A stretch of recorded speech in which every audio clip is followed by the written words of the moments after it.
ડાંગમાં યોજાયો જિલ્લા કક્ષાનો કલા મહાકુંભ 1200 સ્પર્ધકોએ ભાગ લીધો।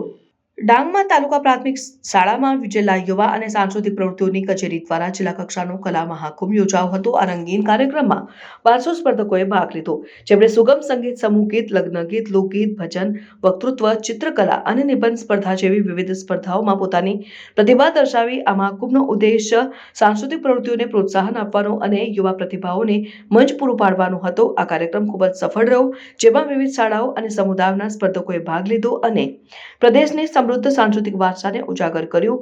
સ્પર્ધાઓનું નિરીક્ષણ નિષ્ણાતોની પેનલ દ્વારા કરવામાં આવ્યું હતું અને વિજેતાઓને પ્રમાણપત્રો અને ટ્રોફીઓથી સન્માનિત કરવામાં આવ્યા હતા। આ મહાકુંભે માત્ર સ્પર્ધકોની કલાત્મક કુશળતાને જ પ્રકાશિત નથી કરી, પરંતુ ઉપસ્થિત લોકોમાં સમુદાય અને સાંસ્કૃતિક ગૌરવની ભાવનાને પણ પ્રોત્સાહન આપ્યું।